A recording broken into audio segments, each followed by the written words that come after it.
Hello sa mga sa gustong matuto sa Bitcoin trading. Ito po ay isang tutorial kung paano ba basahin ang isang order books para sa mga beginners. Ngayon, itong tutorial na to ay may tatlong parts or three parts na kung saan ay itatakil ang order book, buy orders, and then sell orders, and the market history. So, ngayon, simulan muna natin sa order books ng buy orders. Ngayon, bago tayo magsimula, paki-click naman yung subscribe button para ma-update para sa mga upcoming mga videos, tutorial.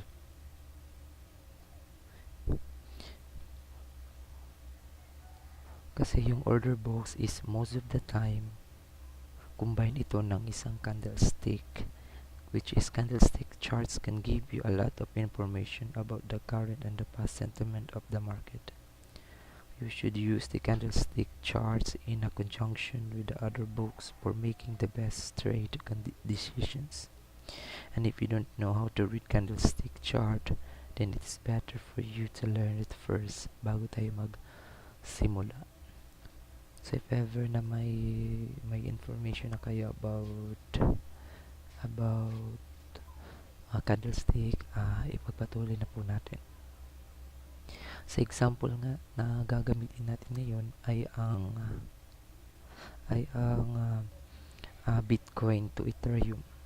So makikita nyo naman mamaya sa order books yung kuha ng Bitcoin to Ethereum.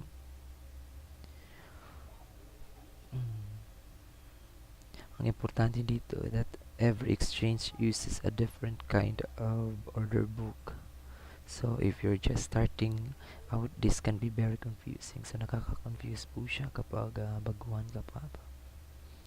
So for example, sa Bitrix, ang ginagamit nila is asks and bids for selling and buying cryptocurrencies. The bids are the left side and the asks on the right side.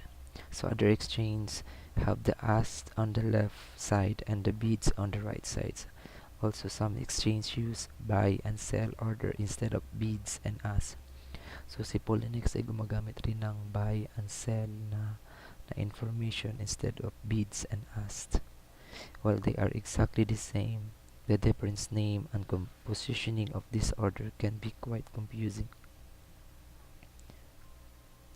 So ito na po yung order books ng buy order. So the buy order represent the all buyers in the selected market, tulad ng Bitcoin to Ethereum, meaning that every buyer in the order book wants to buy Ethereum with the Bitcoin.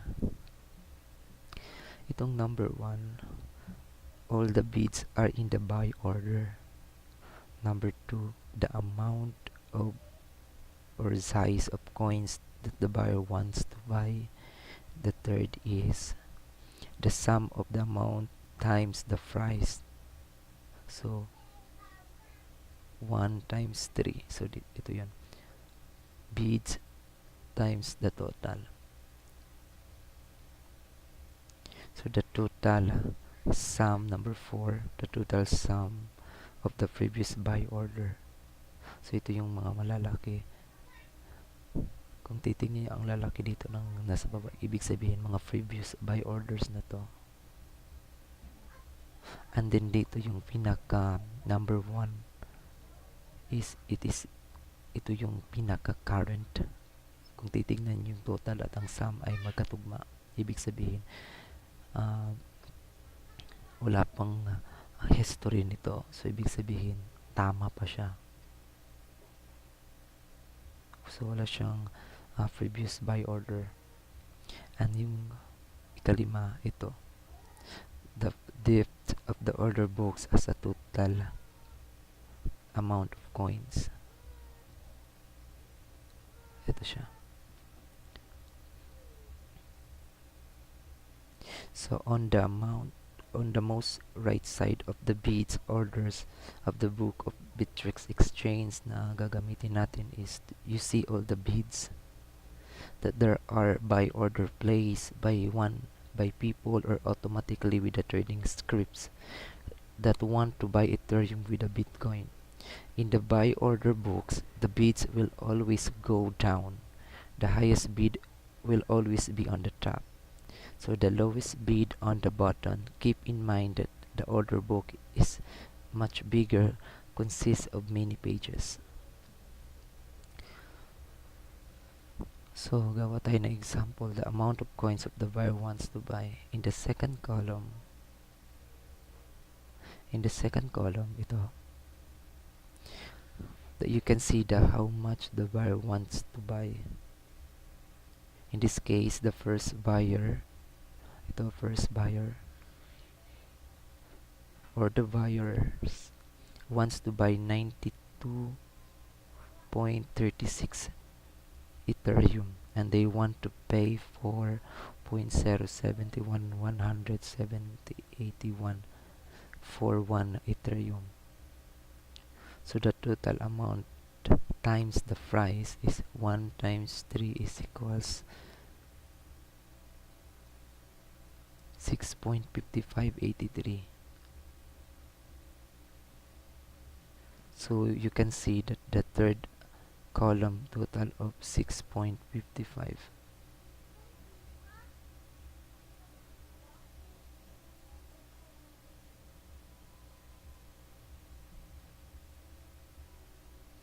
The total sum of the previous buy orders combined.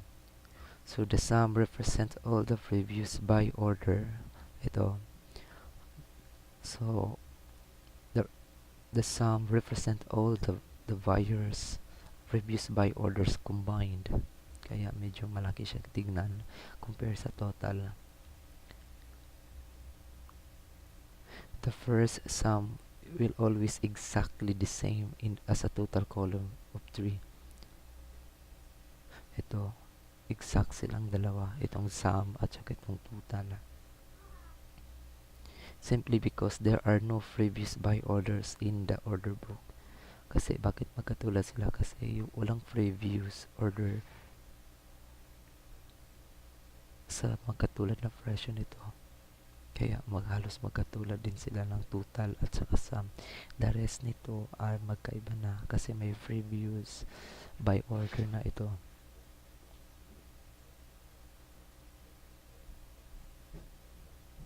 So, yung second kung titignan mo is that represent the total current buy order in the case of 0.005. Ito, 0.005 plus the previous order of 5583. Yan, 5583. I-add mo yan. 5583. Previous order 5583. Ang magiging total niyan is 6.5588. So in this example, the total sum of all buy orders in the first page of the order book represent a total of 16.2892.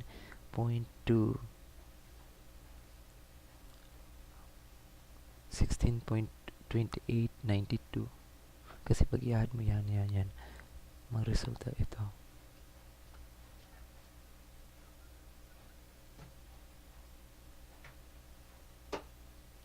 So the dip of the market or the dip of the order books of the total amount of coins. Ito. So the dip of the order books can be shown by clicking through the pages. Kung i-click mo yung mga pages na yan, makikita mo yung mga order books nun. In this case, you can see also the total amount of Ethereum people wants to buy. So combining the orders with other buyers, everyone can place bid orders no matter the price. So pwede kang mag-place ng buy order kahit sa ang presyo dito. Walang problema yon. Walang problema dito sa bids. That means that one buyer order may represent multiple buyer. Ibig sabihin sa mga bawat presyo nito, hindi lang isang tao, kundi maramihan. Depende. For example, na mag-assume tayo may 200 buyers. So every buyer wants to pay for exact the same price. So how would the buy order looks like?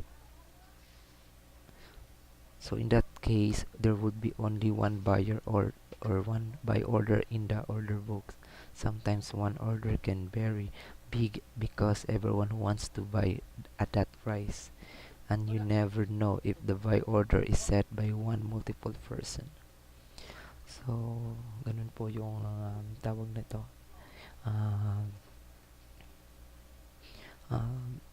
Buy order. So isama rin natin yung itong orders na to, itong buy orders na to. So number 1, dito mo makikita kung anong presyo gusto nilang bilhin ng isang cryptocurrency pair. Dito kung anong size ang gusto nilang bilhin. Dito yung total na babayaran nila or i-spend nila. And then dito yung total nito from the previous buy orders. Pero kung titingnan nito yung pinakaunang column, ay makikita nyo ay exact